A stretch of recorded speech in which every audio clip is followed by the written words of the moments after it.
The Astonishing Adventures of Mr. Weems and the She-Vampires is a bloody strange Commodore 64 game. Released by Piranha in 1987 and later re-released by Alternative Software, it's basically a Gauntlet-style game involving vampires, garlic, and a bespectacled former accountant. How Mr. Weems went from doing somebody's tax return to storming a vampire-infested mansion with a garlic gun is never really explained, as far as I could see. But here we are.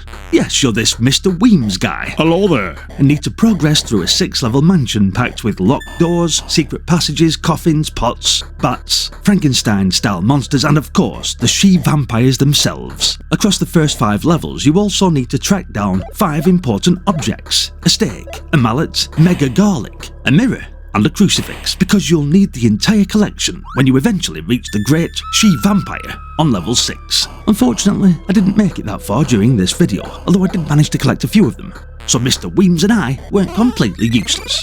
You'll also find keys, blood bottles, garlic bombs, and garlic pills scattered around the mansion. So initially, it sounds like all the ingredients are here for a decent little Gauntlet-style action-adventure.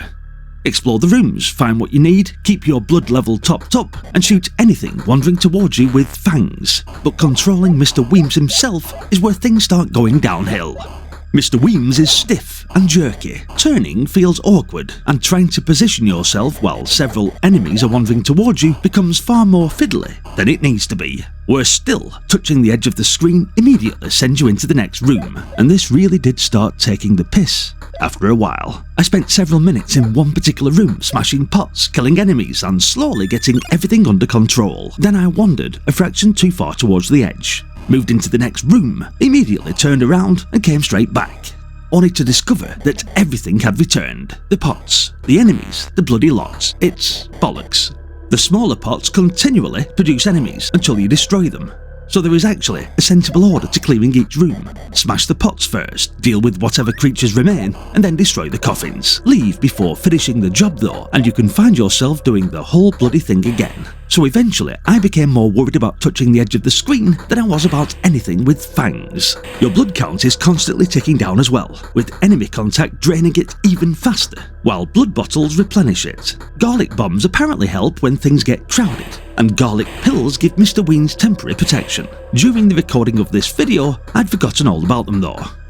Drat. The she-vampires are tougher than the ordinary enemies and can also steal items when they touch you, which is definitely irritating after you'd spent several minutes hunting something down only for one of them to wander over and nick it.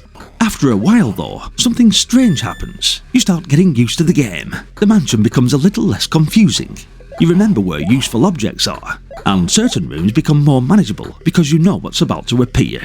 It doesn't suddenly transform into a brilliant game, but there were moments where I found myself getting into it and thinking, right, maybe I'm finally getting somewhere. Can we all agree that graphically Mr. Weems is pretty rough?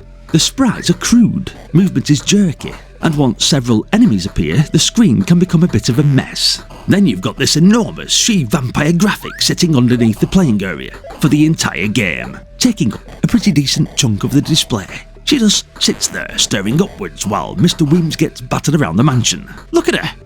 She knows I'm crap at games like this too. Whilst researching this one, I discovered Zap64 certainly weren't impressed either, I'm afraid. Presentation received 52%, graphics 23%, hookability 30%, last ability 17%, and sound managed an absolutely magnificent 8%.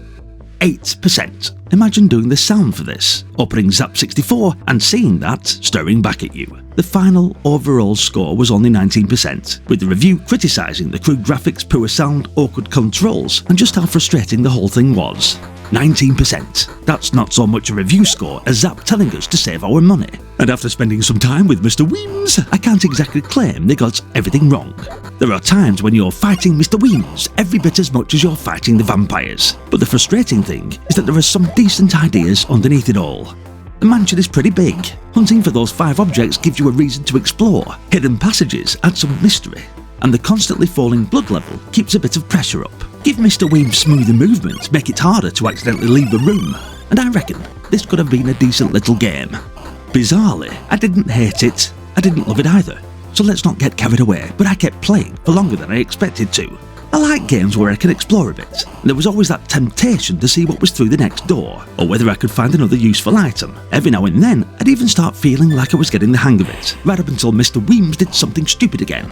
Assuming you're considerably better at this than I am, and managed to reach the great she-vampire on level 6, defeating her still isn't the end of it. Nope. You then have to escape from the mansion as well. After everything you've just been through getting there, I think I'd have just stayed. The vampires can have the house. I certainly wouldn't put the Astonishing Adventures of Mr. Weems and the She-Vampires alongside the better Gauntlet-inspired games on the Commodore 64.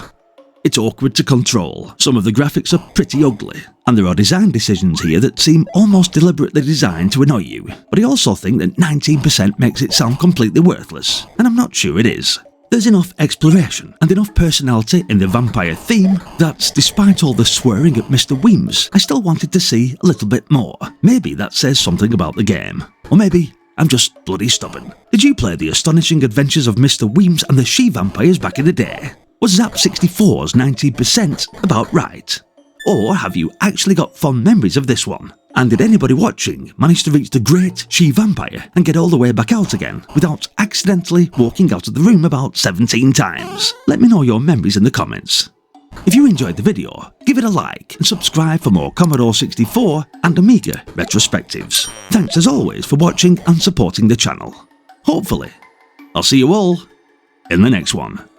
Until then, bye for now.